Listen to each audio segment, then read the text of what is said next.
Good morning, students. So, today we will start the second part of your book, in which the first chapter is, that means the eighth chapter of your NCRT, that is the redox reaction.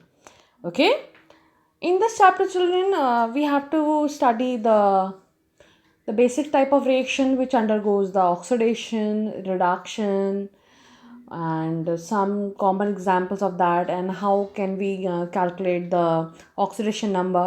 Okay, I think you all are very familiar with the term oxidation number as well as oxidation and reduction, but we will go into the revision portion also, don't worry. Okay, so we'll start now. So as you can see here, that I have written that oxidation state and oxidation number. Children, please remember that for any element, if we have to calculate the oxidation number or oxidation state, we have to see that in that compound, which element is more electronegative and which element is more electropositive in nature.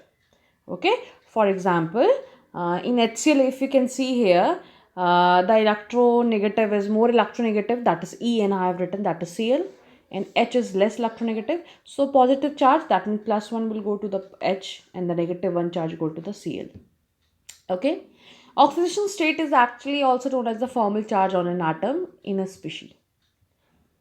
Okay, second example, in if you can see that in H2O. Children, in H2O, if you can see that O is the center atom, around 2 H are there. So oxygen is more electronegative, so it will pull the electron towards itself. So for oxygen, it will get one negative charge for one hydrogen.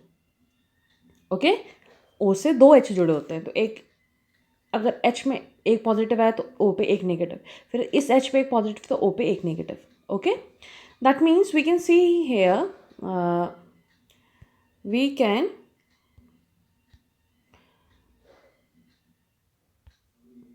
see here that for any covalent bond, that means if any in covalent bond, if we have to assign -1 to more electronegative atom and +1 we have to assign the less electronegative atom.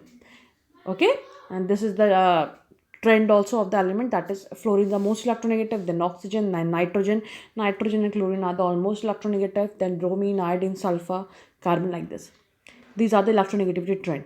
Okay, so in this chapter, that means redox reaction, we have to study how to calculate the oxidation number, or you can say the oxidation state, and the oxidation and the reduction reaction.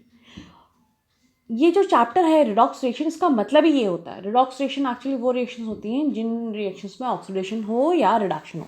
कभी कभी ऐसा भी होता है कि किसी reaction में दोनों ही हो, ऑक्सीडेशन भी हो जाए और रिडक्शन भी हो जाए, तो उसको हम बोलते हैं डिस्प्रपोर्शनेशन रिएक्शन. उसको हम अपने फोर्थ लेक्चर में या सेकेंड लेक्चर में भी हम डिस्कस करेंगे थोड़ा सा. ओके, चलिए अगर हम SO2 की बात करें, देखिए SO2 का स्ट्रक्चर कुछ ऐसा होगा, SO2. तो यहाँ एक हो, यहाँ एक हो, ये डबल बॉन्ड होता है. तो अगर O पे हम देखें तो एक नेगेटिव, एक डबल बॉन्ड के वैसे तो चार्ज होगा, तो यहाँ पे एक पॉजिटिव, फिर एक और नेगेटिव तो एक और पॉजिटिव, है ना. तो इस O पे एक डबल बॉन्ड के वजह से एक नेगेटिव, तो इस पे एक पॉजिटिव, इस पे एक नेगेटिव, तो फिर से एक negative. Are you getting my point? Okay, तो यानी सल्फर पे टोटल चार्ज कितना है, +4, और इस ऑक्सीजन पे -2, इस ऑक्सीजन पे -2, ये लिखा भी है देखिए. Okay, now please remember that हमेशा हम जब कभी ऑक्सीडेशन नंबर निकालते हैं, वैसे हमारे पास बहुत सारे मेथड हैं, पर हमेशा जो करेक्ट ऑक्सीडेशन नंबर आता है, करेक्ट, वो हमेशा बेटा स्ट्रक्चर से आता है. Please remember, by making the structure we can get the correct one. For example, if you have to see the sulphur, अगर हमें सल्फर का ऑक्सीडेशन स्टेट निकालना है H2SO4 में, तो हम कैसे निकालेंगे? पहले हमें स्ट्रक्चर बनाना पड़ेगा, like S double bond O, then single O, then H, then O, then H. Okay, आप सबसे पहले देखिए, इस O पे एक नेगेटिव चार्ज, इसके लिए इस S पे पॉजिटिव चार्ज. ठीक है, हुआ. ऐसे ही सेम इस O पे एक नेगेटिव चार्ज, तो इस सल्फर पे एक पॉजिटिव चार्ज. अब ऊपर जो O लगा है उस पर 2 नेगेटिव चार्ज आएगा, क्योंकि दो बॉन्ड की वजह से 2 नेगेटिव, तो इस सल्फर पे आ जाएगा 2 पॉजिटिव. इस ऑक्सीजन पे नीचे देखो, इस ऑक्सीजन पे नीचे आएगा 2 नेगेटिव, तो इस सल्फर पे आएगा 2 पॉजिटिव. ओके, आया समझ में? तो सल्फर में चार्ज कितना हो गया total? 6 positive. If you can see here, तो सल्फर पे क्या चार्ज आया? 6 पॉजिटिव। अगर हम H2S की बात करें, if you can see the structure of the H2S, देखिए हाइड्रोजन पे एक पॉजिटिव तो सल्फर पे एक नेगेटिव, उसकी वजह से फिर हाइड्रोजन पे एक पॉजिटिव तो सल्फर पे नेगेटिव, यानी सल्फर पे यहाँ पे क्या है? -2। तो if you can see here, तो सल्फर दो टाइप की वैलेंसी दिखा रहा है, +6 और +2, दो टाइप का ऑक्सीडेशन स्टेट। ओके, चलिए moving to next we can see the structure और we can calculate the Mn।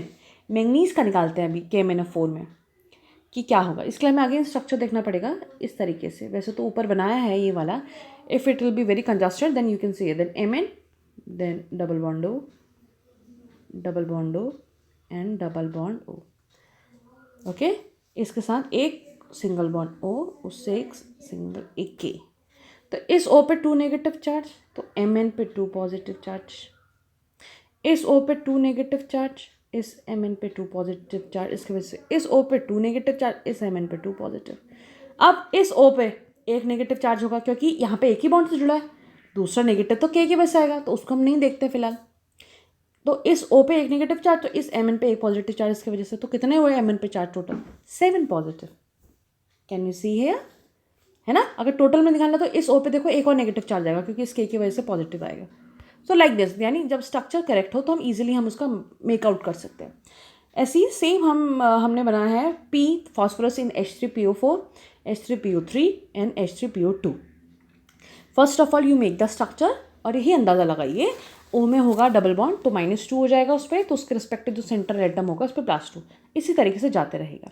तो P अगर आप देखिए कितनी अलग अलग टाइप की ट्रांजिशन दिखा रहा है। P में H3PO4 में +5 या +3 या +1, और P के अगर PH3 में देखें तो -3 आता है क्योंकि उसके साथ H जुड़ा है, H ज़्यादा इलेक्ट्रोपॉजिटिव है ना। बट कुछ एलिमेंट्स ऐसे हैं, फॉर एग्जांपल जैसे Cl है, Cl इन Cl2, अगर आप देखें तो जो भी elements, this is very important rule, all those element which present in the elemental state या फ्री स्टेट में जो अपने मिलते हैं, वो हमेशा उन पर जो ऑक्सीजन स्टेट होता है वो 0 होता है।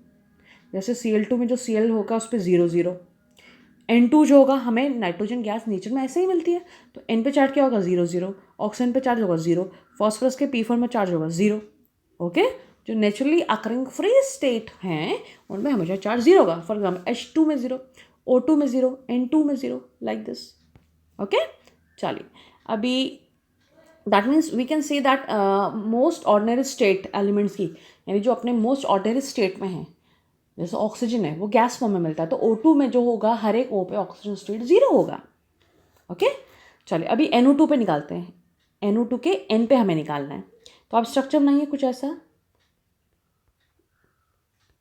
ठीक है, अब इस O पे देखिए 2 नेगेटिव, तो इसकी वजह से N पे 2 positive.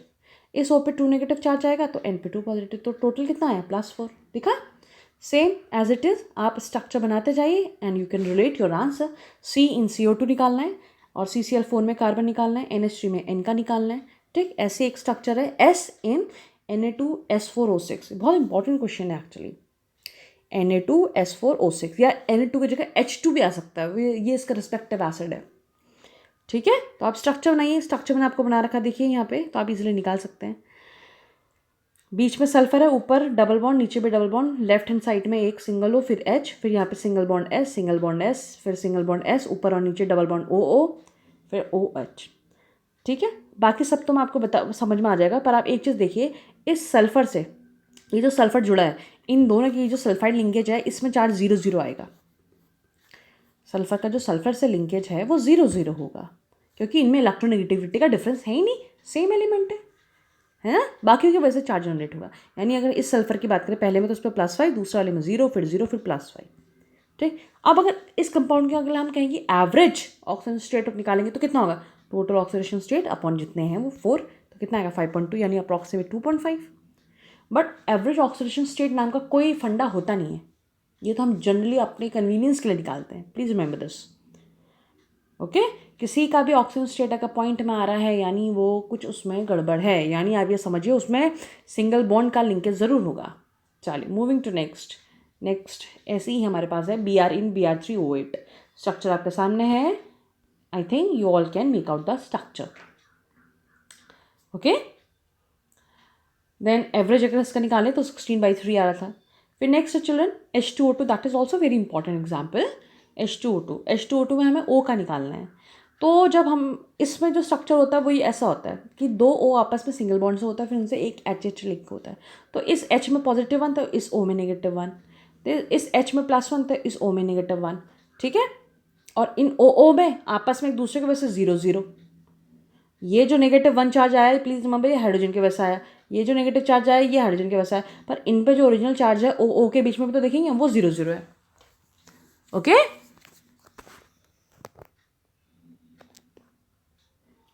okay, so next is O in HO2F. Next is O in HO2F. इसका स्ट्रक्चर भी सेम होगा, ये भी ऐसे ही बनेगा। ओके